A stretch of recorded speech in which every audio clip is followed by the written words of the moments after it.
मेरा हाथ ज्यादा चल जाता है बट अच्छा नहीं है। घर में भी बहुत बात खाते हैं बच्चे। वीडियो देख रहे हो, मजे ले रहे हो, सही कह दिया आपने, इतना सच कैसे बोल लेते हो आप। कुछ तो लोग कहेंगे।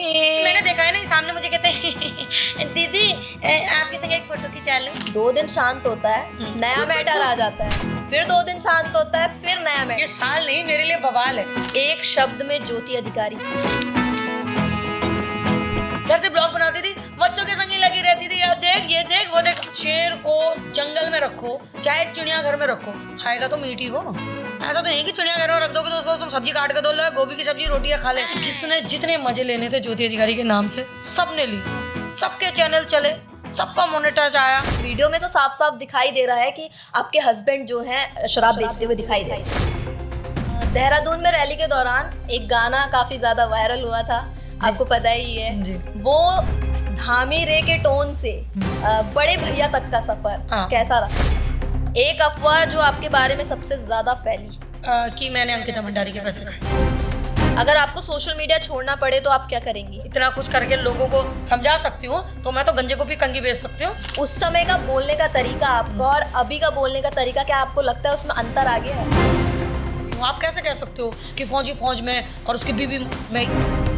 जहाँ सच ना चले वहाँ झूठ सही, जहाँ हक ना मिले फिर वहाँ लूट सही। आप अपने पति के संग घूमने जा रहे हो तो वो कह रही है घूम लो जनता के पैसों में। आप कुछ खा रहे हो, खा लो।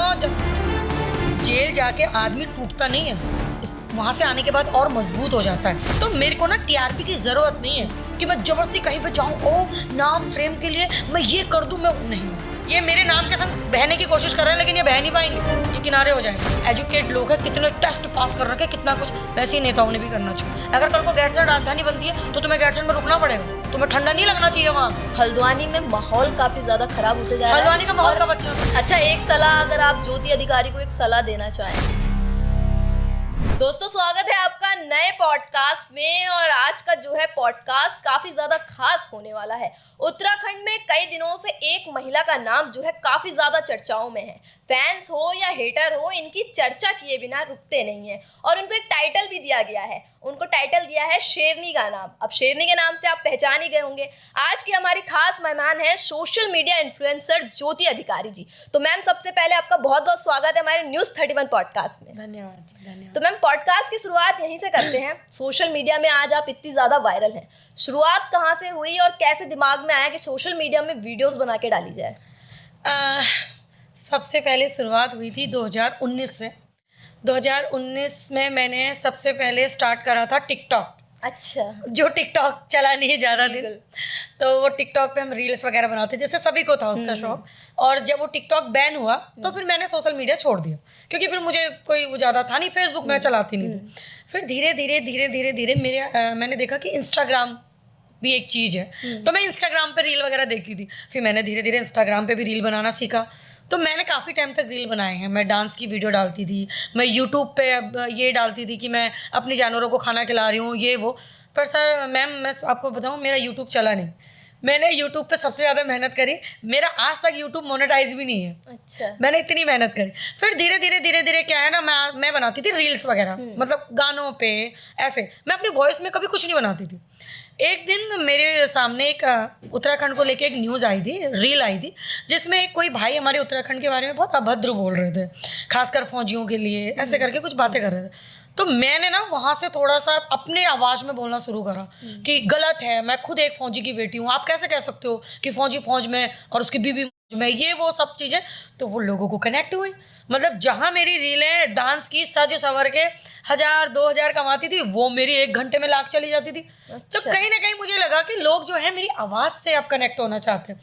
फिर उसके साथ साथ जब मैं उन मुद्दों पे बोलने लगी, तो पिछले साल आपको पता है इन दिनों एक नया मुद्दा ट्रेंड में था, नीला ड्रम। हाँ। फिर मैंने नीले ड्रम पे वीडियो बनाई। अच्छा। वो वायरल हो गई। फिर वो धीरे धीरे मुझे समझ में आया कि हाँ, जनता अब मेरी आवाज़ से मेरी पहाड़ के मुद्दे सुनना चाह रही है, समाज में जो मुद्दे चल रहे हैं वो सुनना चाह रही है, ना कि ये नाच गाना वगैरह। तो फिर मैंने इसी पे करा, तो मुझे लगा कि अब यही चलेगा जी। जैसे बोलने का अंदाज आपका काफी ज्यादा अनोखा है, तो ये पहले से ही था या जब आप वीडियो बनाने लग गए तब से आने लगा? मैं जैसी रील में हूँ मैं उससे कहीं ज्यादा रियल में हूँ। अच्छा। मैं रील में फिर भी एक पल के लिए आप मेरा एंगर कम देखते हो, क्योंकि मुझे पता है ना सामने ज्यादा नहीं कर सकते हैं। मैं रील में और रियल में एक जैसी ही हूँ। जी। क्योंकि मैंने देखिए मैम, हर किसी को सोशल मीडिया पे स्टार बनने का शौक है, हर किसी को अपनी छवि बहुत अच्छी दिखानी है। भैया किसी को नहीं दिखाना है कि हम क्या हैं, लेकिन आपने कभी देखा है कि मैंने अपना हमेशा एक ही पक्ष दिखाया है? आपने ज्योति अधिकारी का अगर हंसना गाना देखा तो आपने ज्योति अधिकारी का एंगर रूप नहीं देखा, सब कुछ देखा। तो मैंने सोशल मीडिया पे कभी भी अपने को एज अ फिल्टर नहीं दिखाया। मैं यही हूँ, मैं रील में भी यही हूँ और मैं रियल में तो ज्यादा खतरनाक हूँ। अच्छा, तो जैसे टिकटॉक पे आप वीडियो बनाते थे पहले, तो टिकटॉक का जो वीडियो का जॉनर क्या था? Dance video? हाँ, मैं डांस में गाना गाती थी उस टाइम पे, तो वही था, डांस गाती थी। और मैं ज्यादातर कॉमेडी वीडियो बनाती थी, जैसे अगर पति के ऊपर कुछ आए, उस टाइम पे था जिंदगी बर्बाद हो गई, अच्छा। इन्हें आता ही नहीं है वो, मैं मतलब ऐसे कॉमेडी वीडियो बनाती थी, बस ऐसी था। तो सबसे पहली जो वायरल वीडियो कहूँ जहाँ आपको लगा कि अब मैं पॉपुलर होने लग गई हूँ, वो हाँ। कौन सी वीडियो थी? नन्ही परी। नन्ही परी का। हाँ, नन्ही परी के बाद मुझे एक अलग ही नाम मिला, एक अलग पहचान मिली, और वो एक ऐसा मुद्दा था क्योंकि उसमें वो मतलब एक अलग ही वो होता ना कि जनता में, मैं नहीं कहती, मैं उससे पहले भी थी, मैंने उससे पहले भी बहुत मुद्दे उठाए थे। उससे पहले मेरे 1 लाख फॉलोवर भी हो गए थे, सब कुछ। मैंने 20 सितंबर को मेरा बर्थडे आता है, 18 सितंबर को हमने नन्ही परी के लिए बुद्ध पार्क में आंदोलन करा था। मैं एक डेट भी याद रखती हूँ।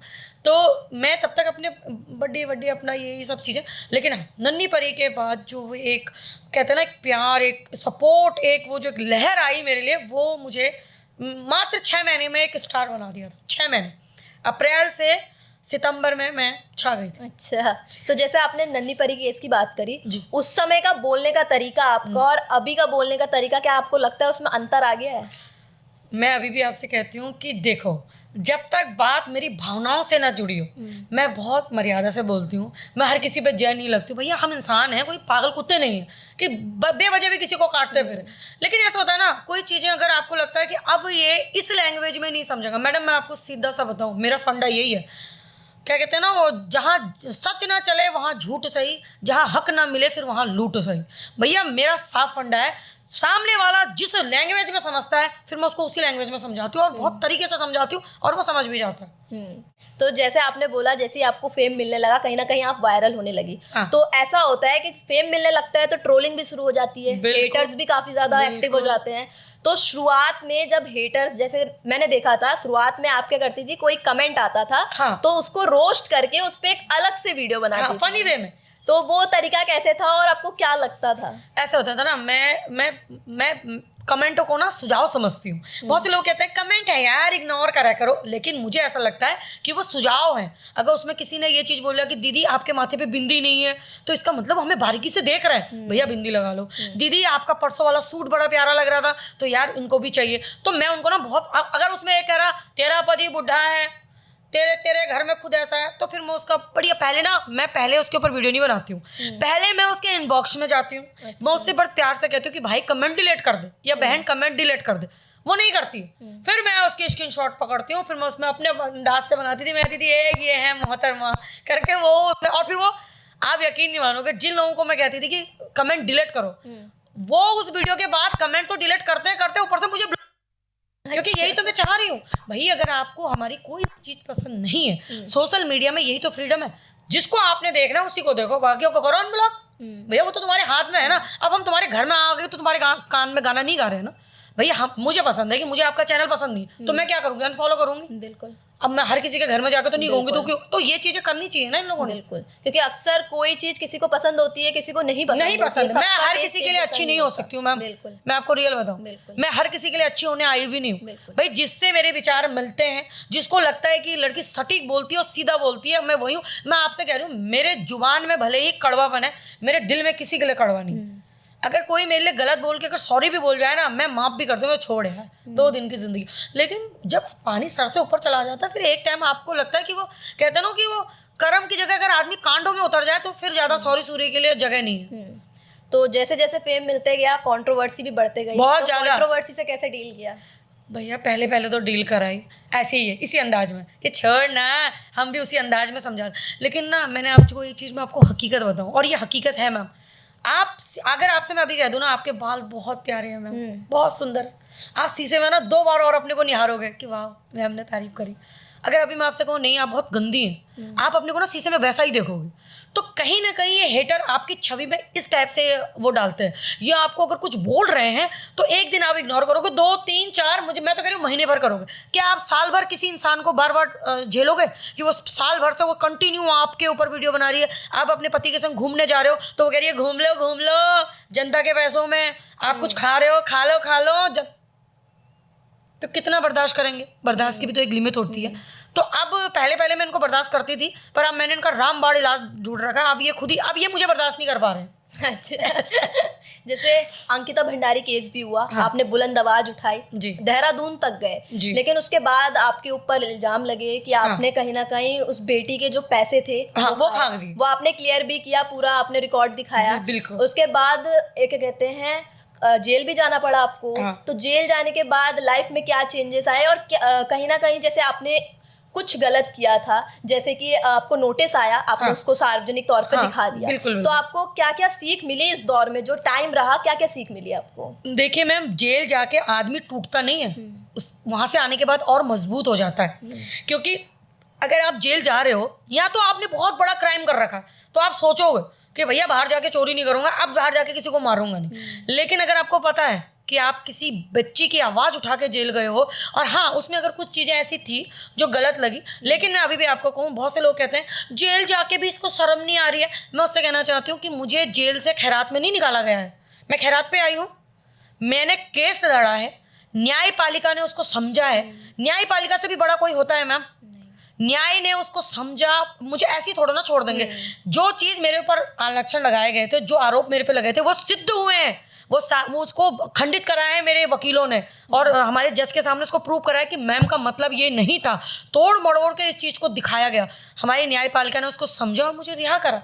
तो मैं तो रिहा पे हूँ ना, मैं तो मतलब आपको अगर कोर्ट रिहा कर रही है तो एक हिसाब से आप उस चीज़ को जीते हो ना, तभी तो आप बाहर आए हो। और रही बात जेल से आने की बात, अब में क्या सुधार आया, भाई हम पहले भी नहीं बिगड़े थे, और अभी भी मैं कहूँ जिससे आज ये संसार चल रहा है ना, जिसको बोलते हैं पैसा, उसमें किसकी फोटो लगी है? महात्मा गांधी जी की। वो कहाँ गए थे?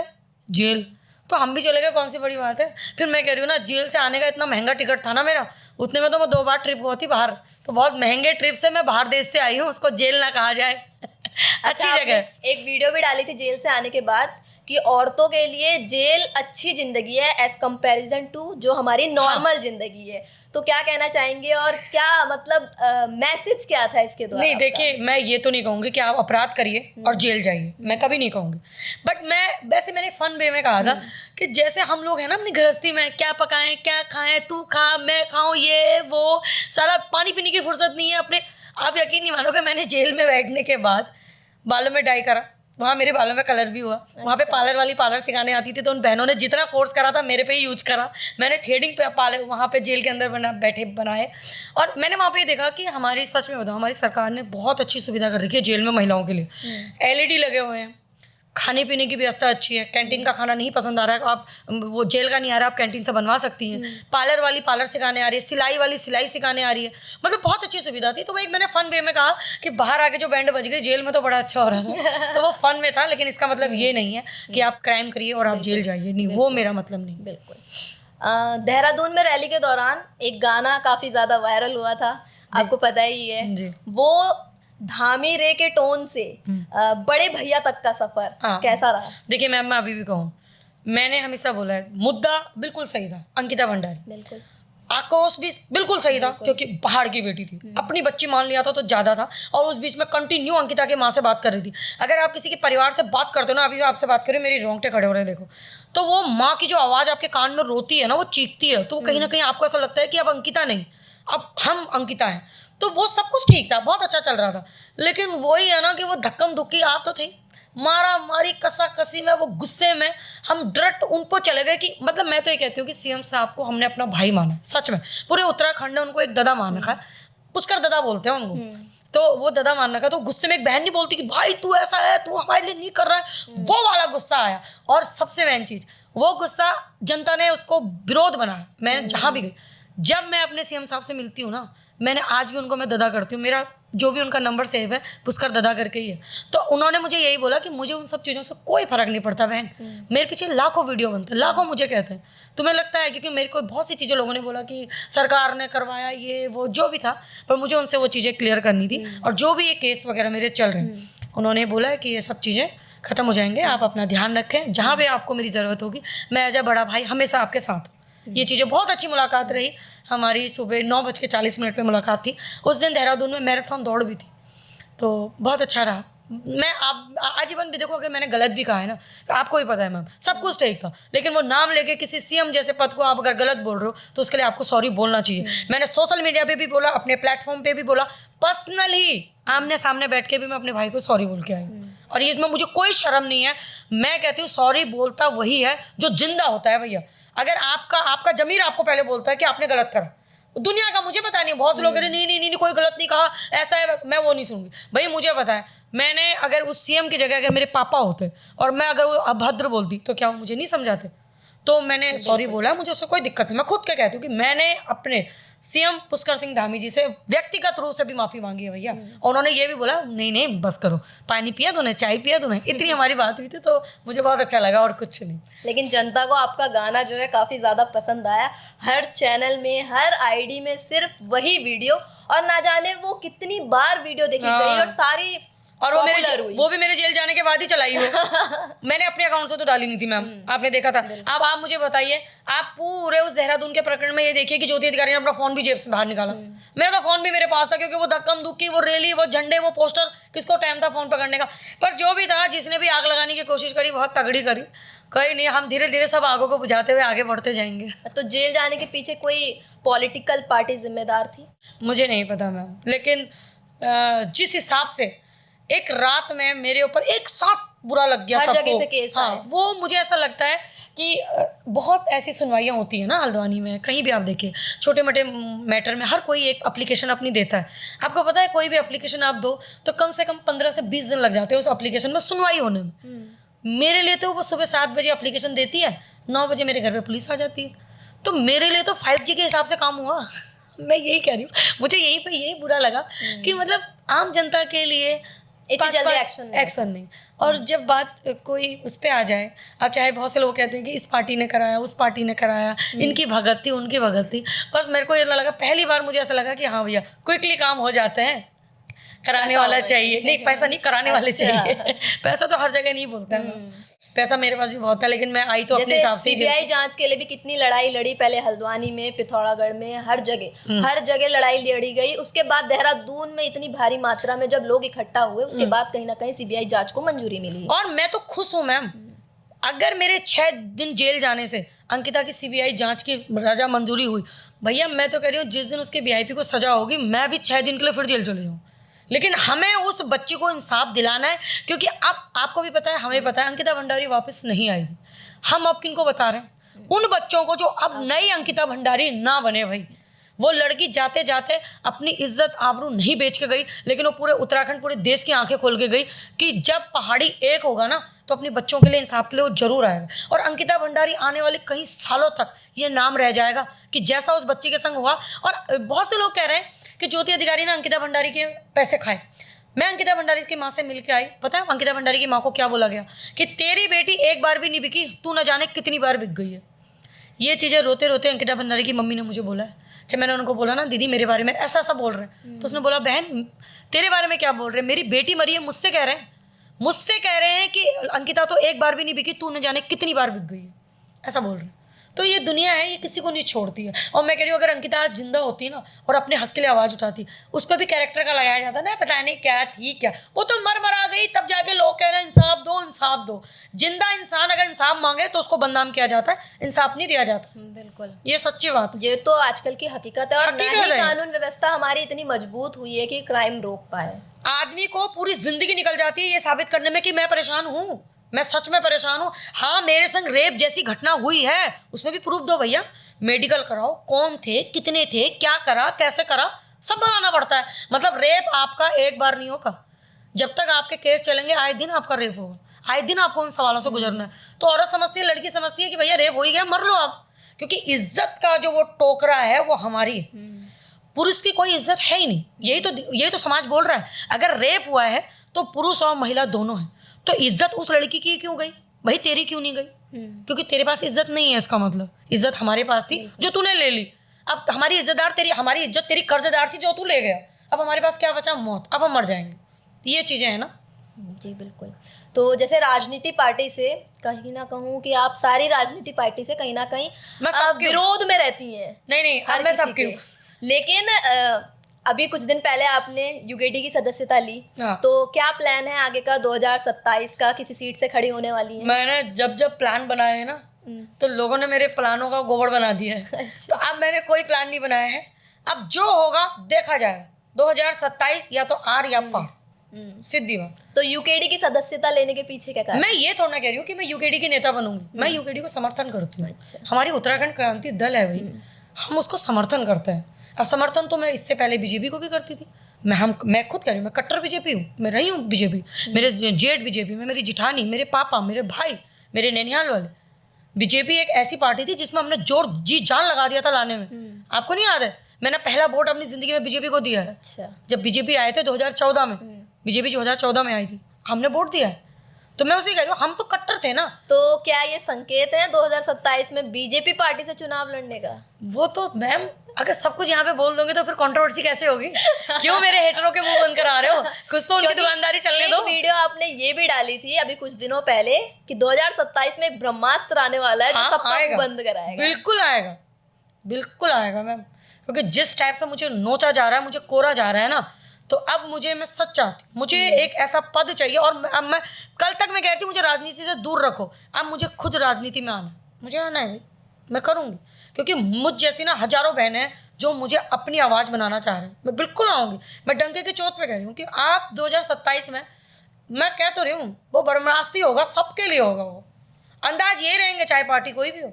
अंदाज चेंज नहीं करूँगी, पद छोड़ दूँगी, अंदाज चेंज नहीं करूँगी मैं अपना। अच्छा, आप कोई पार्टी ज्वाइन कर लेती हैं, हाँ। चुनाव भी लड़ती हैं, जीत भी जाती हैं, तो काम करने का तरीका क्या होगा? जैसे अभी तक पार्टीज करते हैं ये वही रहेगा, या जो अंदाज अभी आपका है जनता के लिए, जनता की आवाज उठाने का, उनके लिए काम करने का, वो रहेगा, या फिर पार्टी में जाने के बाद आप भी पार्टी की तरह हो जाएंगी? आपको लगता है कि अगर हम मछली को पानी से निकाल देंगे तो फिर वो रेते में घूमना स्टार्ट कर देगी? भाई अभी भी आपसे कह रही हूँ, कोई भी पार्टी मुझे कुछ भी दे, मैं जिस भी पार्टी से आऊँ, अंदाज यही रहेगा। हाँ भैया, ये है कि शब्दों में तो मुझे अपना कंट्रोल रखना पड़ेगा, खासकर गुस्सों में। मैं नॉर्मली यही नहीं कि मैं आपसे नॉर्मल बात करूँ तो अभी भी मैं गाली गलौज कर रही हूँ। सिचुएशन के हिसाब से, आदमी के मेंटली पीस के हिसाब से आदमी बोलता है। भाई मैं भी इंसान हूँ, मैं भी ह्यूमन हूँ, मुझे भी गुस्सा आता है, मेरे को भी भैया हमारे भी ऊपर नीचे चलते हैं दिमाग में भैया, बहुत सी चीज़ें, हार्मोन्स हमारे भी हैं, हम भी बूढ़े हो रहे हैं भाई। पेशेंस लेवल जो उम्र होते जाती है नीचे हो जाता है आदमी का। कहीं ना कहीं अब ये बता रही है मुझे भी कि ज्योति तू बूढ़ी हो रही है, अब तेरे में पेशेंस लेवल उतना नहीं है। तो मैं ऐसा नहीं है कि मैं पार्टी में चलेगी तो मैं ये, भैया आप शेर को जंगल में रखो, चाहे चिड़ियाघर में रखो, खाएगा तो मीट ही वो। ऐसा तो नहीं कि चिड़ियाघर में रख दोगे तो उसको तुम सब्जी काट के दो, लो गोभी की सब्जी रोटियाँ खा ले ना बाबू, खाऊंगी तो वही जो हूँ, तो रहूंगी तो यही जो हूँ। तो संकेत बता रहे हैं कुछ 2027 में तगड़ा आने वाला है। तगड़ा। तो बचपन कैसा गया? हल्द्वानी में ही बीता या पहाड़ में बीता? हल्द्वानी में मुझे आए हुए मात्र 10 साल हो रहे हैं। अच्छा। ये हल्द्वानी मेरा एक ऐसा ड्रीम शहर है जिसने मुझे नाम दिया, फेम दिया, इज्जत दी, पैसा दिया, और शायद आने वाले टाइम में एक पद भी देंगे। तो हल्द्वानी मेरे सपनों का ड्रीम है। हल्द्वानी हमारे कुमाऊं का द्वार है, और वाकई में हमारे कुमाऊं का द्वार है। तो हल्द्वानी में मेरे को कोई नहीं है, मैं चौखुटिया की रहने वाली हूँ, मायका मेरा चौखुटिया है, पली बड़ी मैं प्लेन्स में हूँ, मेरे पापा आर्मी से हैं, तो मैं हमारा जो है जन्म, मेरा स्थान आसाम का है, मैं आसाम की पैदाइश है मेरी। अल्मोड़ा मेरा ससुराल है अधिकारियों में, और हल्द्वानी में मेरा भी मकान है, मैं यहाँ पे रहती हूँ। तो बचपन से ही मैं धाकड़ थी, बचपन से ही मैं लड़ती मरती थी। मतलब उस टाइम पे सोशल मीडिया नहीं था, वरना 8 केस अभी हैं, 2-4 केस तब के भी होते। मैं आपसे कह रही हूँ ना, सोशल मीडिया पे अच्छा बनने का शौक उनको होता है जिनके 2 चेहरे होते हैं। मुझे सोशल मीडिया पे अच्छा बनने का कोई शौक नहीं। मैं रील में भी ऐसी हूँ। मैं क्यों आपको, अभी मैं आपसे इतनी प्यार से बोल रही हूँ, अभी दरवाजा खुलने के बाद मैंने आपको गाली दे दी, क्या कौन सा चेहरा आपको मेरा पसंद आएगा? मैं जो हूँ मैं हूँ, मेरे रील में भी यही हूँ। शादी से पहले 2010 में मैंने स्पोर्ट्स कोटे से 2 बार अटैम्प्ट करा है, SSB भी, दिल्ली पुलिस भी, हरियाणा पुलिस भी। उत्तराखंड पुलिस भी, मैं हर जगह फेल हो गई क्योंकि मुझे मेडिकल प्रॉब्लम है। आपको भी पता है मैं मेडिकल पेशेंट हूँ। मैं जब दौड़ती हूँ भागती हूँ तो मेरे हार्ट में प्रॉब्लम हो जाती है, तो मैं कभी मेडिकल में बाहर हो जाती हूँ। स्पोर्ट्स तो मैं निकाल देती हूँ, फिजिकल तो मैं भाग लेती हूँ, लेकिन जब मेरा मेडिकल होता है मैं हाँपती हूँ। तो उससे वजह से मैं हार्ट के पेशेंट हूँ, तो मैं नहीं कर पाती हूँ। मेरी दीदी दिल्ली पुलिस में है, मेरे पापा आर्मी में है, मेरे भाई आर्मी में, तो मुझे इतनी कोई दिक्कत नहीं है कि मैं कोई कहते ना ठंडे खून के नहीं है। भैया हमारे खून में उबाल पहले से ही है और बहुत ज़्यादा है, और ज़रूरत पड़ने में तो ये कहीं पे ज़्यादा ही उबाल मार देता है। अच्छा वही। तो जैसे अगर टीआरपी की बात करें, आपका जो ज्योति अधिकारी का नाम है, 2 दिन शांत होता है, नया मैटर आ जाता है, फिर 2 दिन शांत होता है, फिर नया मैटर। मैंने अभी आज एक वीडियो बनाई कि ये साल नहीं मेरे लिए बवाल है। जब जब लोग ना कंट्रोवर्सी करके करते हैं कि करें कुछ और फेमस हो। मैम मेरे संग कंट्रोवर्सी होती है, मैं कहते रही हूँ, हम कर्म करने निकलते हैं और हमारे संग कांड हो जाते हैं। आपने मेरी बच्चे की वीडियो देखी है जो 11 मिलियन क्रॉस कर गई है। आपको लगता है डांस की वीडियो, डांस की, आपको लगता है कि मैं ऐसे कंटेंट लाऊं कि मैं सोचूं कैसे मेरी वीडियो मिलियन हो? भाई मेरे को ऊपर वाले सरस्वती मैया ने, इतना परमात्मा ने, मेरे में भी हुनर है, मेरे बच्चों में भी हुनर है, और मेरा आदमी अगर नहीं बोलता तो वो और बड़ा हुनर है। वो नहीं बोलता है फिर भी उनकी वीडियो मिलियन जाती है। 5 मिलियन गई है हम हस्बैंड वाइफ की डांस की। तो मेरे को ना टीआरपी की जरूरत नहीं है कि मैं जबरदस्ती कहीं पे जाऊं, ओ नाम फ्रेम के लिए मैं ये कर दूं, मैं नहीं। मैम वो ऊपर वाले का नाम आ रहा है, फ्रेम आ रहा है, बस वो लक्ष्मी दरवाजे पे नहीं आई है अभी, तो उनको भी बस फटाफट उनको भी खींचना है, तो ऐसे ही हो रहा है। तो जैसे आपने पति का जिक्र किया, जी, जेल से आई, वो खत्म हुआ मामला। हाँ। फिर एक आपके हस्बैंड की वीडियो वायरल हुई। हाँ। कहें अगर हेटर्स इंतजार कर रहे थे या बिल्कुल। मौके का फायदा उठाया हाँ। गया, वीडियो वायरल हुई जिसमें आपके हस्बैंड शराब बेचते हुए दिखाई दिए। हाँ। और उससे 3 दिन पहले आपने वीडियो डाली कि इसके खिलाफ, शराब के खिलाफ, कि कोई क्या कहते हैं शराब बेच रहा है, ये कर रहा है, कहीं ना कहीं हल्द्वानी के युवा बिगड़ रहे हैं। तो क्या कहेंगे, और इस वीडियो में कितनी सच्चाई है? क्योंकि वीडियो में तो साफ साफ दिखाई दे रहा है कि आपके हस्बैंड जो हैं शराब बेचते हुए दिखाई दे रहे हैं। देखिए मेरे हस्बैंड तस्कर हैं, तो तस्करों को मेरी वीडियो डालने के बाद ही क्यों दिक्कत हुई? भैया मेरा आदमी दारू बेच रहा है तो मेरे जेल जाने के तुरंत दिखा देते, या पहले दिखा देते, या 2-4 दिन पहले, या 2-4 महीने। हाँ, रोक के क्यों रखी थी? रोक के क्यों रखी थी? जब मैं उस आदमी के ऊपर वीडियो बनाती हूँ, मैं बोलती हूँ कि तू पिछले 10 साल से यहाँ पे कंटिन्यू बेच रहा है, अब तेरा ज़्यादा हो गया, और मुझे सुनने में आया है कि तू एक नाबालिग बच्चे से बिकवा रहा है, अब मैं तुझे नहीं छोड़ूंगी। क्योंकि तब मेरे पास सोशल मीडिया की ताकत नहीं थी, मैं सिर्फ चौकियों के चक्कर लगा रही थी, चौकी वाले कुछ नहीं कर रहे थे। लेकिन अब मेरे पास सोशल मीडिया की ताकत है, मैं बदनामी भी कर दूंगी तेरी, और पूरे पुलिस प्रशासन तक तेरी कार्रवाई भी कर दूँगी। जब वो चीज़ बोली ना मैम, लगातार 4 दिन तक पुलिस आई उस एरिया में, छापा छपटी हुई, बहुत से पकड़े भी गए। तो कहीं ना कहीं वो होता है ना, आप माफियाओं के बारे में बोल रहे हो तो खौलता है। मैंने वीडियो डाली थी 28 फरवरी को, अच्छा, 27 फरवरी को, और मेरे हस्बैंड की वीडियो आई है 3 मार्च को, होली के एक दिन पहले। मेरे हस्बैंड ने 3 मार्च को दारू ली, वो लेते हैं, मेरे हस्बैंड पीते हैं। हमने जाना था दिल्ली अपने देवर के वहाँ होली मनाने, किसी कारणवश हम नहीं जा पाए क्योंकि मेरा काम आ गया था। मैंने जेल जाने से पहले किसी से पैसे लिए थे, उनकी प्रमोशन वीडियो। भाई वो एक इंसान मुझे पैसे दे के डील कर रहा है, 1 दिन 2 दिन 3 दिन 2.5 महीने थोड़ा ना रुक लेगा, स्पीक पे है सीजन। तो बोले दीदी आप आके हमारा चैनल का कर जाओ, हमारे होटल का आप प्रमोशन कर दो। चलो इसके वापस मैंने कहा हर साल होली खेली यार, 1 साल वहीं खेल लेंगे, साथ ही साथ होली भी हो जाएगी, होटल का प्रमोशन भी हो जाएगा। मैं चली गई। तो वो अब वो दारू देखे 7 बोतल थी मैम, अभी भी कह रही हूँ मैंने वही आज एफआईआर भी लिखी है उसके ऊपर। 7 बोतल मेरे हस्बैंड लेते हैं। अब आदमी 7 बोतल एक दिन में तो नहीं पिएगा ना। जिस दुकान के बाहर से वो फुटेज है उसी के बगल में होटल भी है, वो वहाँ पे ले रहे हैं, पी रहे हैं, खा रहे हैं, बैठ रहे हैं। वो ऐसा अगर आप बेच रहे हो तो आप स्कूटी में बेचोगे, और वो भी आप किसी की दुकान के बाहर से। भैया तुम दारू बेच रहे हो या हिमगंधेरी बेच रहे हो?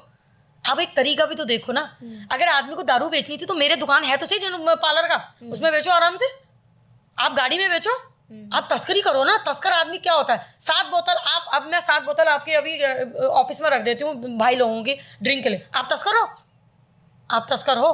अच्छा मेरा आदमी तस्करी कर रहा है, क्या उस लोकल के लोगों ने कंप्लेंट नहीं करनी थी कि इसकी ये बीवी तो इसकी समाज सेविका बनती है, ये आदमी तस्कर है, इसको अंदर करो?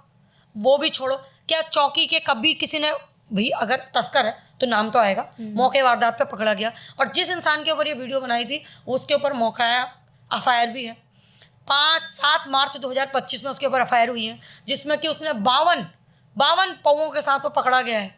जिसके ऊपर मैंने वीडियो बनाई थी। तो अब तो ये जांच का विषय है, ये बिल्कुल जांच का विषय है मैम। मैं कह रही हूँ अगर अधिकारी जी बेच रहे थे या पी रहे थे या कुछ भी कर रहे थे, आप प्रूफ लाइए, जेल डलवाइए, माफीनामा लिखवाइए, जिसको जो सही लगे, क्योंकि जांच का विषय है। किसी के भी परिवार को ये उतना ही सत्य है जितना उन्होंने एक वीडियो ये दिखाई कि ज्योति अधिकारी के हस्बैंड दारू बेच रहे हैं, फिर वही उसी इंसान ने फिर एक ऑडियो में ये बोला कि ज्योति अधिकारी पिछले 10 साल से अपने घर में कर रही हूँ, 10 साल से मैं अपने गांव में धंधा कर रही हूँ, वेद व्यापार कर रही हूँ, जिसमें कि गांव का आदमी आ रहा है, तो मैं किस चीज का प्रूफ देती ऑडियो लीक हुई थी, ऑडियो लीक हुई है, आप देख रहे हो ना। वो पी के दारू के नशे में किसी 3rd महिला से बात करता है और वो महिला भी उस वीडियो को ऑडियो रिकॉर्ड कर देती है। अब मैं किस चीज का सबूत दूं? पहले ये कहते हैं मेरा आदमी नल्ला है, बेरोजगार है, दूसरी तरफ ये कहते हैं मेरा आदमी तस्कर है। भाई तुम एक ही चीज बोलो ना, या तो हम बेरोजगार ही हैं, और अगर हम तस्कर हैं तो हम बेरोजगार कहाँ से? हमारे पास तो काम है ही है। अब चाहे बुरा ही मानो, कहते ना गंदा है लेकिन धंधा ही है, फिर तो हम तो काम कमा ही रहे। फिर कहते हैं नहीं जी 1 लाख रुपए इन्होंने जुर्माना, उस जिस आदमी का आप नाम ले रहे हो नीरज भट्ट, इसका हमने 1 लाख रुपए भी देना है। अब कहते हैं ना झूठ के ना हाथ पैर नहीं होते, तुम कुछ भी बोल दो। मैं बोल देती हूँ मुझे इस पॉडकास्ट में बैठाने के लिए अभी 1 करोड़ रुपए दिए हैं आपने, कर लोगे प्रूफ आप? मैं बोलती हूँ कि भैया मैं 1 करोड़ में आई हूँ, कुछ भी ना मैम।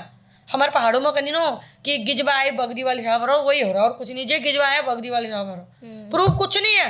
अब बोलो भैया ज्योति अधिकारी के नाम पे पहाड़ों में जब गाड़ आती है ना, गाड़ बरसात में, तो उसमें सब कुछ बह के आता है, कच्चा पचा कटरा मटरा ईट मीट मल मूत, लेकिन वो फिर धीरे धीरे सब साइड हो जाते हैं। उनको लगता है कि जहाँ तक गाड़ जाएगी हम भी जाएंगे, लेकिन उन्हें बाद में समझ में आता है कि यार ये तो इसके तो ये भाग गई, हमें तो साइड ही लगना है, फिर वो साइड हट जाते हैं। तो ये वही है, ये मेरे नाम के संग बहने की कोशिश कर रहे हैं लेकिन ये बह नहीं पाएंगे, ये किनारे हो जाएंगे। जैसे आपने एक नाबालिग बच्चे की बात करी, हाँ, आपने वीडियो डाली थी हाँ, उसकी, मेरे पास लेकिन तुरंत उसके बाद एक दूसरी वीडियो आती है, दूसरी ब्लॉगर वीडियो डालती है, नाम नहीं लूंगी उनका, वही हाँ वही है। वो कहती है कि इस बच्चे को गुजिया और पैसे देने के लालच में इससे वीडियो बनवाई है, तो क्या कहेंगी इस पे? आप ना क्योंकि बच्चा वही है दोनों वीडियो आप वो समझते हो क्या बोलते हैं उसको यार, वो बोलते हैं जिससे एक्टिविटीज थोड़ा हाथ पाँव का बोलने का पता चले कि सामने वाला झूठ बोल रहा सच, वो जो ऐसे पकड़ते हैं। बच्चे को प्रॉपर ड्रेसअप करके वीडियो बनवाई गई है। आपने मेरी वीडियो देखी थी, वो बच्चा कैसे बोल रहा था, कैसे खुश होकर, उसका अंदाज देखा था बोलने का वो बच्चे ने अपनी वीडियो में बोला कि मैं 3000 रुपये में काम करता हूँ। जो बच्चा तेरी दुकान में 3000 में काम कर रहा है वो मेरे सामने 10 रुपये में बिक गया, और मैं गुजिया देने के लिए उसके घर भागी हूँ। वो मेरे घर पे आप देखो गुजिया खा भी रहा है, तुझे गुजिया दिया तो इसका मतलब कि तेरी दुकान मालिक ने तेरे को गुजिया नहीं दिया। वो बच्चा गुजिया में बिक गया एक, और उसके बोलने का ढंग देखा, और वो कुछ नहीं बोला, उससे पूछा जा रहा है तेरे को गुजिया दिया था? हाँ। तुझे 10 रुपये भी दिए थे? हाँ। भाई उसको बोलने देना, वो खुद बोलेगा कि मुझे 10 रुपये दिए, मुझे गुजिया दिया, उसको बोला जा रहा है। अब मैं आपसे कहूँ तुमने पैसे दिए? हाँ। तुमने मुझे इतने दिए? हाँ। वो तो हाँ हाँ कर रहा है। आपने उसकी वीडियो देखी? वो सिर्फ हाँ हाँ कह रहा है, वो अपना पूरा बता नहीं रहा। और मैंने सुना कि उसने मार भी खाई है, उसको मारा भी गया। अच्छा, मतलब कहीं ना कहीं आपको फंसाने के लिए मैम जो भी हो रहा है बढ़िया हो रहा है, टीआरपी नीचे नहीं जानी चाहिए, डॉलर प्रॉपर आने चाहिए अकाउंट में।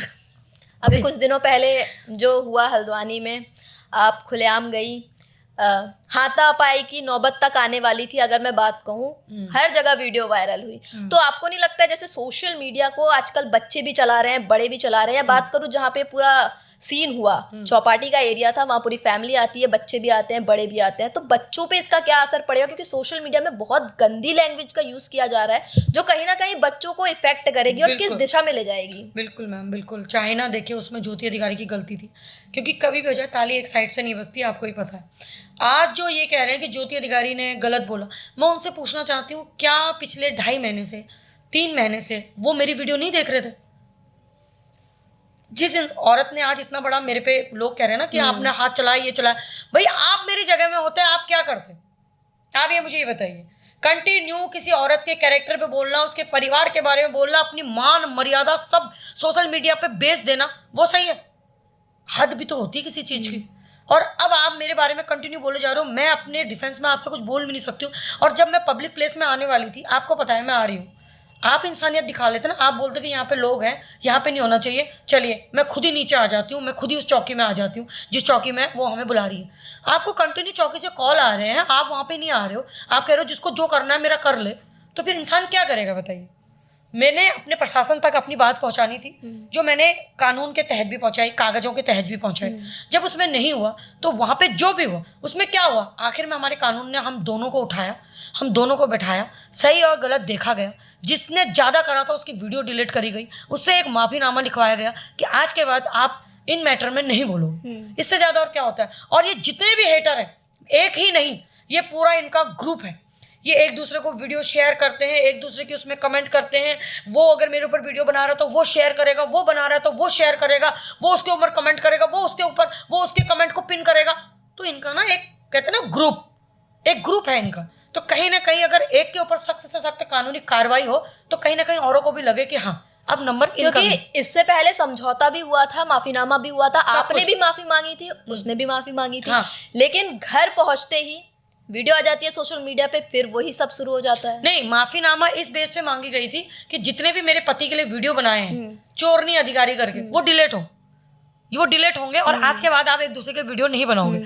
लेकिन जब मैं घर जाती हूँ, हम देखते हैं कि वीडियो अभी भी पड़े हैं, तो फोन आता है कि भैया वो वीडियो डिलीट कर दो। तो सामने वाला बोलता है नहीं अब मैं वीडियो नहीं बनाऊंगी, लेकिन जो है उनको डिलीट नहीं करूंगी। तो व्यूज का लालच था। तभी तो आज रोया धोया जा रहा है कि सारे वीडियो तो डिलीट हो गई हैं। भाई 2.5 महीना किसी औरत के ऊपर कंटिन्यू व्यूज़ बना के वीडियो बना के व्यूज़ हाई लेवल में जाना, 22,000 से 82,000 पहुंच जाना, आज कहीं ना कहीं तो दर्द है। अगर आप में टैलेंट है तो दिखाओ ना, आप कमाओ ना अपनी वीडियो से 1.5 लाख 2.5 लाख 1 मिलियन 2 मिलियन। कभी आप सौरभ जोशी के बारे में बोलते हो, कभी आप हमारे, कभी आप पीएम, कभी आप सीएम, आपने किसी को नहीं छोड़ा, आप सभी को टारगेट कर रहे हो और अपने व्यूज, और उसके लिए आप इस कदर गिर गए हो कि आपको खुद नहीं पता कि आप एक महिला हो कि दूसरी महिला के बारे में आप क्या बोल रहे हो, आप क्या सोशल मीडिया पे डाल रहे हो, और जबकि आपके घर में खुद बच्चियां हैं। ये भी तो होना चाहिए ना मैम, कहीं ना कहीं इसका भी तो खुलासा होना चाहिए ना। तो जैसे आप सोशल मीडिया इन्फ्लुएंसर ज्योति अधिकारी का नाम काफी ज्यादा हो गया है, लोग आपकी वीडियो देखते हैं, चाहे उसमें हेटर्स हो या फैन हो, आपको एज अ सोशल मीडिया जो इन्फ्लुएंसर कहा जाता है, तो क्या मैसेज देना चाहेंगे? क्योंकि आजकल हर कोई, छोटा बच्चा हो बड़ा हो, वीडियो बनाता है। हाँ, तो ब्लॉगर उनको क्या सलाह देना चाहेंगे? नहीं, मैं ये कहना चाहूंगी, देखिए मैं अपना ही एग्जांपल दूंगी मैम कि देखो सोशल मीडिया, मुझे पता है सोशल मीडिया एक समुंदर है, इसमें हर वो बड़ी मछली उस छोटी मछली को खाने को तैयार रहती है जो उसको लगता है कि इसको निवाला बना के मैं अपना पेट भर लूँगी। वो हर एक बड़ी मछली छोटी मछली को खाने को रहती है, और हर वो छोटी मछली को वो बड़ी मछली बनना है, लेकिन मेहनत से नहीं बनना है। हर किसी को लगता है सोशल मीडिया स्टार ज्योति अधिकारी, ब्लॉगर। ज्योति अधिकारी ने मेहनत नहीं करी, 5 साल की मेरी मेहनत है मैम, 2019 6 साल हो गए, तो क्या 6 साल से मेरी मेहनत नहीं दिख रही लोगों को? मैं एक रात में स्टार बनी हूँ। मैं कोई ऐसी हूँ कि रातों रात, वो जैसे अभी वो वड़ा पाव गर्ल वाली रातों रात फेमस हो गई थी, मोनालिसा फेमस हो गई थी एक रात में। अच्छा, ये धूम वाला फेमस हो, मैं ऐसे फेमस हुई हूँ। मैं ना टिप वो ऐसे ऐसे करके गई हूँ, एकदम एक सीढ़ी, दूसरी सीढ़ी, तीसरी सीढ़ी, चौथी सीढ़ी, तो मैं ऐसे करके गई हूँ, मैं एकदम नहीं गई हूँ। और मेरे में अपना इतना टैलेंट है कि अगर मैं रो भी दूंगी या मैं गा भी दूंगी, मैं नाच भी जाऊंगी, तो मैं वायरल हो ही जाऊंगी। ये वही है ना, स्ट्रगल कोई नहीं देखता है, लेकिन सक्सेस से जलन सबको होती है। सबको लगता है कि ये ब्लॉगर, अरे भाई मैंने मेहनत करी है, मैं रात के 12-12 बजे तक काम देखती हूँ, वीडियो डालती हूँ, लोगों के मुद्दों में जाती हूँ, लोगों से बात करती हूँ। मैं सिर्फ सोशल मीडिया ही नहीं चलाती हूँ, मैं अनाथ आश्रमों में जाती हूँ, मैं वृद्धा आश्रमों में जाती हूँ, मैं स्टे डॉग को पालती हूँ, मैं अपने उत्तराखंड के हर मुद्दे पे बात करती हूँ। मेरे घर में अगर कोई बहन आती है अपनी परेशानी लेके, या कोई भाई आता है और बोलता है कि दीदी हमें जो है, हम आपसे ये कुछ चीज़ें हमारी हैं, हम आपसे बोलना चाहते हैं, लेकिन प्लीज़ सोशल मीडिया पे मत डालना, तो मैं सुनती हूँ। अभी कुछ दिन पहले एक महिला मेरे घर पे आई थी कि उसके पति ने ब्याज में पैसे लिए, लेकिन उसका पति चुका नहीं पा रहा है। तो अब वो जो ब्याज वाला आदमी है वो उसकी लड़की के स्कूल के इर्द गिर्द घूम रहा है, कह रहा है पैसे दे, ना तेरी लड़की को उठा लूंगा। मैंने उस आदमी को घर बुलाया, माफ़ी मंगवाई, 6 महीने का टाइम दिया उसके माँ बाप को, बच्ची से कहा तो अपने पेपर दे, मैं तेरे साथ हूँ। तो मैंने डाला वो सोशल मीडिया नहीं। अभी आपने देखा कि जिस दिन हमने दीक्षा पांडे को एडमिट करा, वहीं पे नाबालिग ने एक दूसरे को चाकू मारा था। हाँ। मैंने डाली वो वीडियो अपने प्लेटफॉर्म पे, क्योंकि मुझे ये पता है कि 14 साल की नाबालिग बच्ची है, इसका पूरा जिंदगी पड़ी है। अभी एक इसकी फोटो डालना क्या पता, और मेरी उसमें तो दुनिया देखती है, मैं क्यों किसी का नाम फ्रेम इज्जत खराब करूंगी मैं मुझे नहीं पता कि कौन सी चीज मेरी, मैं आपसे कह रही हूँ कि मैं अपने टैलेंट से आगे जाऊं, चाहे मैं अपने टैलेंट से आगे जाऊं, चाहे मैं अपने टैलेंट से जेल जाऊं, लेकिन मैं अपने बलबूते पे जाऊं। मैं दूसरों का सहारा नहीं लेती हूँ कि मैं तेरे लिए कुछ कह दूंगी तो आगे चले जाऊंगी। नहीं जी, मैं अपने लिए कुछ बोलती हूँ, और वही मैं सही गलत जो भी है मैं खुद भुगतती हूँ। अंकिता भंडारी हत्याकांड में जब आप सीबीआई जांच के लिए मुखर हुई थी, तो आरोप लगा था कि ज्योति अधिकारी को विपक्ष फंडिंग कर रहा है या कोई दूसरी पार्टी फंडिंग कर रही है। हाँ। तो क्या कोई पैसा मिला, और मिला तो कितना मिला? काफी पैसा मिला मैम मुझे बोलने का भी मिला। जेल में भी मुझे मैं 6 दिन रही तो 1 दिन का 1 लाख था, तो 6 लाख मुझे जेल में भी मिले। अच्छा। बहुत बहुत सी चीज़ें मिली कि देखो ऐसा होता है ना, हर चीज़ का सबूत मैं नहीं दे सकती भाई। एक पार्टी मेरे ऊपर केस करती है, दूसरी पार्टी कहती है हमने नहीं करा, तीसरी पार्टी मुझे सपोर्ट में आती है। तो मुझे कुछ नहीं पता, बस मुझे इतना पता है कि जिसने जितने मजे लेने थे ज्योति अधिकारी के नाम से सब ने लिए, सबके चैनल चले, सबका मोनेटाइज आया। ज्योति अधिकारी जेल में क्या गई, लोगों के घरों में बाहर आई और अच्छा लगा। आपने देखा कि मैं जेल से आने के बाद भिड़ लोगों से लड़ने गई या मेरे तूने वीडियो क्यों बनाई। मैंने कहा मुझे दिक्कत हुई जब मैं यूकेडी के ऑफिस में गई, मैंने वीडियो बनाई तो ये जो महिला मेरे बारे में आज टिप्पणी कर रही है, इसने मेरी फोटो, वो माला वाली फोटो लग के नीचे बोला सेम ऑन यू यूकेडी वालों, तुम्हें शर्म आनी चाहिए, तुम कैसे कैसे लोगों को अपनी पार्टी में ले रहे हो। भाई तुम कौन होते हो? अच्छा, देहरादून से एक साथ आए, एक साथ खाना खाया, एक साथ हंसी बोल, नहीं, सब कुछ। अब ये भी सोचिए आप, हम देहरादून साथ में भी नहीं गए। अच्छा। मैं गई अंकिता नन्ही परी के पापा के साथ, मैं उनके घर में ही रुकी। हम तीनों ही एक साथ वहां के लिए गए रैली के लिए। वापसी में भी मैं और उसके पापा साथ में आए। 13 नंबर 14 नंबर की सीट में हम बैठे थे, मैडम कहीं दूसरी सीट में बैठी थी। रुद्रपुर से वो अंकल उतर गए क्योंकि वो अपने भाई के घर चले गए। रुद्रपुर से मैं लाल कुआं उतर गई, मेरे हस्बैंड मुझे लाल कुआं लेने आए, तो रुद्रपुर से लाल कुआं के बीच की वो वीडियो है। अच्छा। उसी में हम हंस रहे हैं, खेल रहे हैं, उतनी ही बातें हुई। और लोगों को क्या है ना, लोगों को पता है ये ज्योति अधिकारी है, मैं वीडियो ऑन करूंगा, कुछ ना कुछ बोलेगी, वो वायरल होना ही है। आपने देखा कि मेरी साइड से भी वो वीडियो डली थी? नहीं।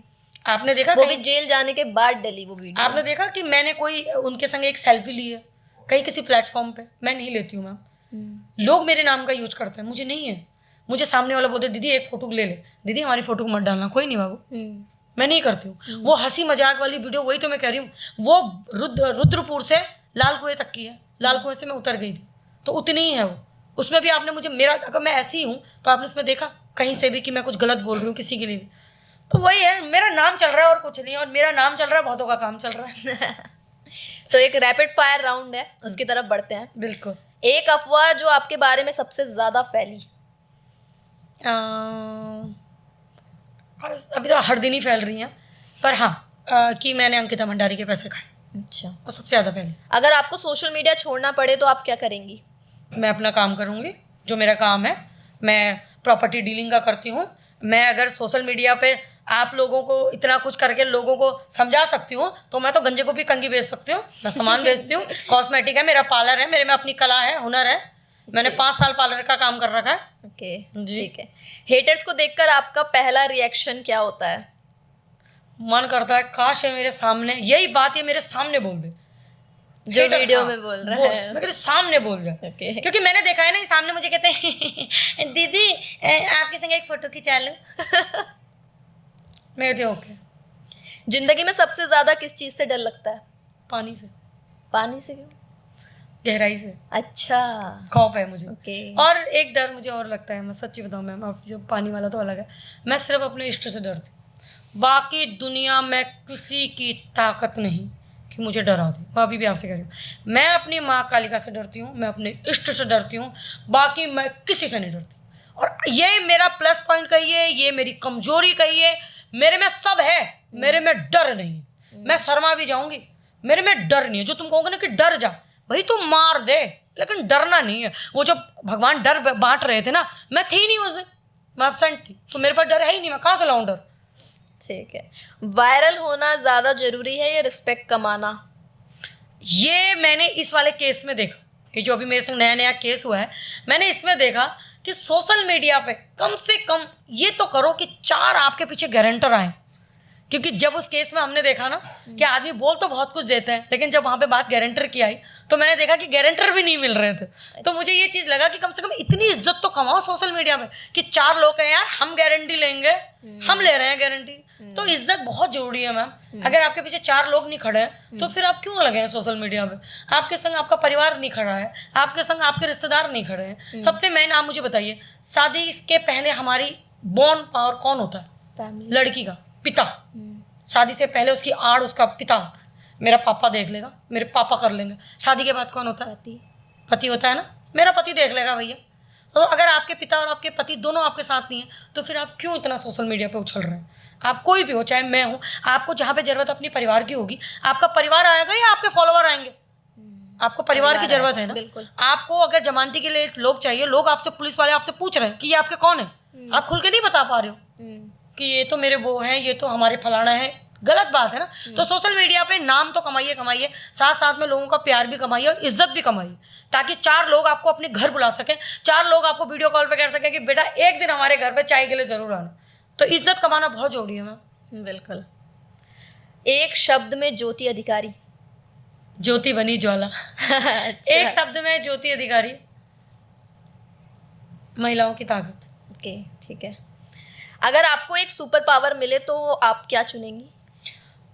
जितने भी हमारे देश में नेता बने उनका टेस्ट हो, पेपर दे, पास आउट हो, अगर 60% से नीचे नंबर आता है तो तुम नेता बनने के लायक नहीं। सीधा एक ही है मेरा, और तो हम कुछ नहीं बदल सकते हैं, क्योंकि आधे से ज़्यादा भ्रष्ट ही नेताओं ने कर दिया।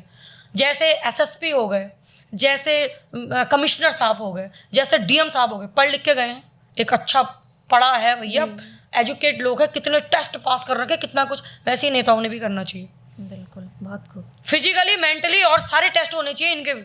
अगर ये सब चीज़ में फेल है भैया, फिजिकली भी टेस्ट होना चाहिए, क्योंकि आप यहाँ से देहरादून से आप कहते हो कि गैरसैंण जाने में आपको ठंडा लग जाता है, इसका मतलब आप कमजोर हो, आपको फिजिकली भी होना पड़ेगा, आप दौड़ोगे भी, क्योंकि जब फौज में हर चीज़ की टेस्ट होती है तो देश को भी तो चाहिए भैया, तुम्हारे अंदर सब ताकत होनी चाहिए। अगर कल को गैरसैंण राजधानी बनती है तो तुम्हें गैरसैंण में रुकना पड़ेगा, तुम्हें ठंडा नहीं लगना चाहिए वहाँ, तुम्हें बैठना चाहिए गैरसैंण में। तो होना चाहिए इनके लिए फिजिकली, मेंटली, यहाँ तक कि रिटर्न सारा इनको आना चाहिए, तब जाके इनको पास कराओ, ना मत बनाओ नेता।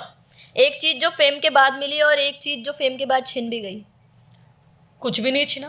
फेम के बाद प्यार मिला था, और छिना कुछ भी नहीं। अभी भी लोग, आप देखिए हजारों, ये जो परसों ही वाला कांड हुआ था भैया, रात के 12 बजे तक जो भाई खड़े थे, जो बहनें खड़ी थी, कोई कह रहा है हम खाना लेके आ रहे हैं, कोई कह रहे हैं हम पानी लेके आ रहे हैं। हाँ, फेम जो फेम उससे पहले जो मिला वो प्यार मिला, छिन गई है। थोड़ा सा परिवार से डिस्टर्बेंस हो गई हूँ, दूर रहती हूँ, काम करती हूँ। जो फेम मिलने के बाद जो छिन गया है वो यही है कि टाइम नहीं दे पा रही हूँ बच्चों को। अब जैसे पूरा दिन यहाँ बैठी हूँ, पहले क्या था, घर से ब्लॉग बनाती थी, बच्चों के संग ही लगी रहती थी, यार देख ये देख वो देख। अब क्या है, नहीं बाबू 1 मिनट काम कर रही हूँ, और नहीं बेटा रुको 1 मिनट। अभी उसके 2 बार वीडियो कॉल आ गई बेटे के, मम्मा कब आ रहे हो, मम्मा कब आ रहे हो। अब वो घर जाके पूछता आज मेरा पेपर ऐसा गया वैसा गया, मैं कहती 2 मिनट बाबू 2 मिनट, ये आंटी कुछ कह रही है। तो फ्रेम के बाद ये हुआ कि परिवार से थोड़ा सा अटैच हो गई हूँ, टाइम नहीं दे पाती। बिल्कुल। अगर आपको अपने बारे में सबसे अजीब कमेंट याद हो तो वो क्या होगा? क्या था यार, एक कमेंट बहुत खतरनाक था। वो क्या कहते हैं, वो मैंने बार बार सुना था, किसी के मुंह से सुना था। पहले तो सभी खतरनाक ही थे, अच्छा किसी ने नहीं बोला था। मुझे एक कमेंट सबसे खतरनाक लगा कि ये औरत ही जैसी।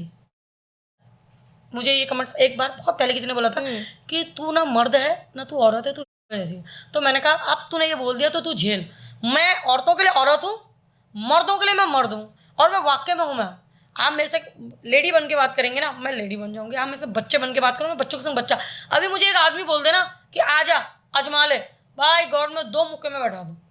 मैं ऐसी हूँ, क्योंकि मैं पता नहीं, मैं खुद कह रही हूँ कि मैं शकल से औरत हूँ, लेकिन अंदर अभी भी मर्दाना बने। लेडी सिंगम हुए फिर तो आप। मैं कर देती हूँ। मैं सच बताऊँ ना, आप बहुत हद तक मैं कंट्रोल हो गया।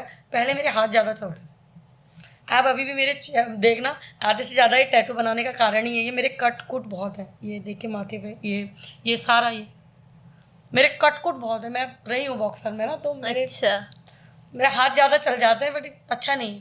घर में भी बहुत बात खाते हैं बच्चे। अच्छा, एक सलाह, अगर आप ज्योति अधिकारी को एक सलाह देना चाहें तो क्या सलाह देंगे? गुस्से में बहुत ज़्यादा, गुस्सा बहुत ज़्यादा। हर चीज़ कहती हूँ ना, हर चीज़ सही करती हूँ, लास्ट में फिर उसमें आग लगा देती हूँ। सब कुछ बढ़िया था, यहाँ से देहरादून गई, आवाज़ उठाई, जनता आई, सब कह रहे आपकी वजह से आए, आपकी वीडियो के माध्यम, सब कुछ जनता जागी, सब कुछ। पर वो धक्कम धुक्की देखा ना, चेहरा कितना लाल हो गया था। वो नहीं, एंगर नहीं आता, एंगर मेरा गुस्सा, मुझे कंट्रोल नहीं आता, और गुस्से में मैं वैसा हो जाता है। अभी भी मुझे कल भी जो कांड हुआ उसमें मुझे बस छोड़ दो, बस वो छोड़ दो वाला ही तो नहीं जाता। मतलब एक ऐसा होता है ना कि, और एक गुस्सा ऐसा भी होता है ना कि 1 मिनट के लिए, कि एक तो गुस्सा मैम वो होता है जिसको बोलते हैं रिपिस, रंजिश रखना। मेरे में रंजिश नहीं है, जो कह रही हूँ गुस्से में 2 मिनट में सुन लो, या तो एक चाटा खा लो या मुझे मार लो, लेकिन मैं रंजिश नहीं रखूंगी कि फिर तुम कहीं पे भी मुझे मिल गए तो फिर मैं कहूँ ना आप तुझे बाहर देखेंगे। नहीं, जो होगा वहीं पे होगा। मैं रंजिश नहीं पालती हूँ, हाँ, लेकिन मैं गुस्से में वहीं पे जो है करो भैया, ये वाला है। अच्छा, एक सवाल मेरा ये रहेगा, जैसे जो भी ये हल्द्वानी में हो रहा है, चाहे आपसे जुड़ा हुआ हो रहा हो या अभद्र टिप्पणियां हो रही हो, जो भी हो, कहीं ना कहीं महिलाओं को लेकर हो रहा है, महिला इसमें दिख रही हैं। तो ये भी बात सामने आ रही है कि हल्द्वानी में माहौल काफी ज्यादा खराब होते जा रहा है। हल्द्वानी का माहौल कब अच्छा था? महिलाओं के लिए स्पेशली कहा जा रहा है कि महिलाओं के हाथ में कमान आ गई है, इसलिए माहौल खराब। तो क्या सारा गलत है। तब नहीं हो रहा था हल्द्वानी का माहौल खराब जब एक बच्चे का रेप हो रहा था। तब नहीं हो रहा था माहौल खराब जब जो महिलाएं अपने पति को छोड़ के भाग जा रही हैं। तब नहीं माहौल खराब हो रहा जब पहाड़ में काम करती हुई औरत को हल्द्वानी में यहाँ पे चीड़ फाड़ के भालू शेर खा गए। ये सब कहने की बातें हैं, ठीक है। औरत काम करती है, मुझे भी पता है, मैं भी कर रही हूँ, आप भी कर रहे हो, हर महिला हर फील्ड में। और एक चीज है ना, औरतों को फ्रीडम दे दी। आप कौन होते हो हमें फ्रीडम देने वाले? आपने हमारी फ्रीडम खरीद रखी है? शादी करके आए हो या खरीद के लाए हो हमें?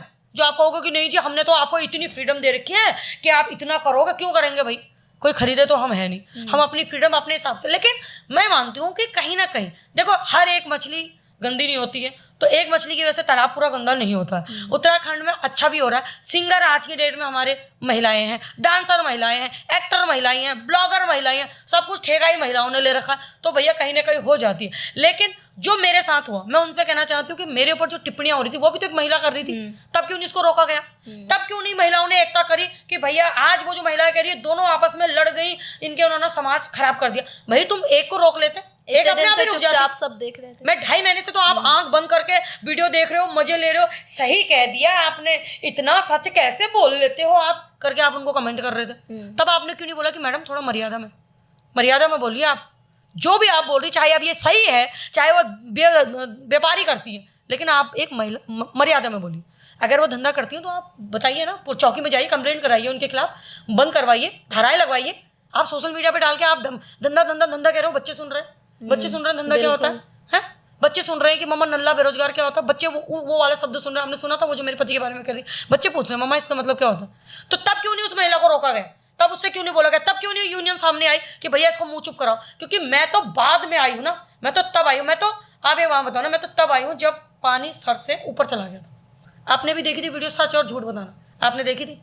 क्या आप सहन कर लेती उसको? सोशल मीडिया में इस तरह की अगर मैं बात करूं, बोलने का तरीका या कुछ भी बहुत ही खराब है। और अगर मैं बात करूं आजकल जैसे युवा से ज़्यादातर बच्चे आजकल फ़ोन चला रहे हैं। छोटे 2 साल 3 साल 4 साल बच्चे सीधे फ़ोन आ जाता है हाथ में, फ़ोन स्क्रॉल करते हैं। बच्चा फ़ोन ही उनके लिए, बिल्कुल। और अगर अपनी माँ का फ़ोन देख रहा है तो खासकर ब्लॉग ही देखेगा, क्योंकि मम्मियाँ ब्लॉग ही देखती ना। तो मैं ये नहीं कह रही हूँ, पर मेरा कहने का मतलब यह है कि समाज में हमेशा जरूरी नहीं है कि अगर एक महिला गलत कर रही है तो आप भी वही करें। भाई हर बात के 2 पहलू होते हैं, सबने देखा। जो समझदार पढ़े लिखे लोग हैं उनको तो पता है कि भैया ये कंटिन्यू पिछले 4-5 महीने से इसको परेशान किए जा रहे थे, कहीं ना कहीं ये फूटना ही था। मैं तो आपको रियल कह रही हूँ, कहीं ना कहीं वो होना ही था। लेकिन वो जो भी हुआ, अब वो चाहे कानून के अगेंस्ट हुआ चाहे कानून के साथ में हुआ, जो भी कानून ने उसमें प्रक्रिया करी, मैं तो उसके लिए खुश हूँ, दिल से खुश हूँ। भाई मेरा काम हो गया जो मैं चाह रही थी, बस बात खत्म। मुझे और कुछ नहीं। मैं चाह रही थी कि आजीवन मेरे को कोई परेशान ना करे, मेरी वीडियो अपनी फीड में ना डाले, मेरे संग वो हो गया, मुझे इससे ज्यादा और क्या चाहिए। तो अक्सर हमने ज्योति अधिकारी का भावुक रूप भी देखा है और एग्रेशन तो आपका दबा के देखा है। लेकिन आज हम चाहते हैं कि ज्योति अधिकारी गाना गाए, क्योंकि जैसे आपने मेंशन किया था कि आपको गाना गाने का भी बहुत शौक है। तो आज हम चाहते हैं कि एक गाना आपके द्वारा हो जाए। पहले तो डर मत जाना, आवाज़ थोड़ा मोटी है मेरी। तो जिस हिसाब से आजकल सिचुएशन चल रहा है, तो चाहे वो बड़े से बड़े पदाधिकारी हो चाहे आप लोग हो, मुझे हर कोई एक ही सलाह दे रहा है, तो मैं उसी के ऊपर गाना गाना चाहूँगी, हमारे स्वर्गीय राजेश खन्ना जी के ऊपर। वो है, कुछ तो लोग कहेंगे लोगों का काम है कहना, छोड़ो बेकार की बातों को, कहीं बीत न जाए रहना, कुछ तो लोग कहेंगे। इनको कहने दीजिए, हम ऐसे ही चलते जाएंगे। गाने के जरिए बहुत कुछ बोल दिया है, और खासकर अपने हेटर्स को। तो लास्ट सवाल है मेरा, थोड़ा अटपटा सा है। जैसे आपके फैंस भी हैं, हेटर भी हैं, दोनों ही अलग अलग हैं, दोनों की अलग अलग खूबियां हैं। अगर दोनों को एक कमरे में बंद कर दिया जाए तो क्या होगा? या तो वो भी फैन बन जाएंगे और या वो भी हेटर बन जाएंगे। अच्छा, यही होता है मैम। क्योंकि देखिए ना, मैं कह रही हूँ 5% लोग मेरे साइड हैं, 5% लोग हेटरों के साइड हैं, और बीच के 10% लोग ऐसे हैं जो दोनों के साइड हैं। वो आप मुझे भी पसंद नहीं करते, उनको भी पसंद नहीं करते, कहते दोनों का बंद करो यार, सालों का दोनों का, वो लोग। तो मैं कोशिश करती हूँ कि वो लोग भी अक्सर मैंने ये कमेंट भी देखे कि लोग ज्यादातर कमेंट कर रहे हैं कि दोनों के अकाउंट बंद कर दिए जाए। हाँ, लेकिन दोनों में से इतिहास भी तो देखा जाए दोनों का। आप करिए अकाउंट, मेरा अकाउंट बंद करिए, लेकिन उसका तुलना आप मेरे से करोगे? आप सामने वाले की वो भी तो देखो, सामाजिक छवि भी तो देखो कि उसने हमारे समाज के लिए क्या करा, वो किस मुद्दों में आगे गई, उसने हमारा क्या करा, वो करो ना। सच और झूठ की ये भी तो होना चाहिए कि यार आखिर में आप मुद्दे भी तो देखो कि हम किस मुद्दे पे बात कर रहे हैं। अभी आपको पता है, आपके पॉडकास्ट में आने से पहले मैं कहाँ से आ रही हूँ, तो मैंने भी तो सोशल मीडिया से ये इज्जत कमाई है, ये नाम कमाया है कि अगर डीएम साहब मुझे अपने ऑफिस में बुला के उस मैटर पे बात करना चाह रहे हैं तो कोई तो बात होगी। मैं भी डीएम साहब के ऑफिस से आई हूँ आपके आने से पहले, तो मैंने इस मामले में खुल के बोला। मैंने कहा एक बार मैं गई हूँ, वो आपको ही पता है, इस बार भी अगर आपको जो सही लगता है वो करिए, ये मेरा फ़ोन रखा हुआ है, मेरी मेहनत है, मैं दोबारा से वो चीज़ चला के दोबारा से अपना अचीव कर लूँगा। तो उन्होंने बोला नहीं ऐसा कुछ नहीं है, इसमें जो भी सही लगेगा हम वो करेंगे। ये बहुत बहुत धन्यवाद हमें टाइम देने के लिए और पॉडकास्ट में आने के लिए। बिल्कुल। तो ये थी आज हमारे साथ ज्योति अधिकारी जी। आपने वीडियोस में अगर बात करें शॉर्ट क्लिप देखी होगी या इनकी वीडियोस देखी होंगी, ये वीडियोस अक्सर डालते रहती है, तो जो अंदाज वहाँ दिखाई देता है वही अंदाज आपको पॉडकास्ट में दिखाई दिया होगा। तो ये था आज का हमारा खास पॉडकास्ट। आपने तमाम बातें सुनी और शुरू से हमने बात करी कि कहाँ से शुरुआत हुई थी और अभी कहाँ तक क्या क्या जो बात करें हल्द्वानी में चल रहा है उस बारे में चर्चा की। तो पूरा पॉडकास्ट देखिए और आपको कैसा लगा हमें कमेंट बॉक्स में ज़रूर बताएं। मिलेंगे अगले पॉडकास्ट में नए मेहमान के साथ, तब तक के लिए धन्यवाद।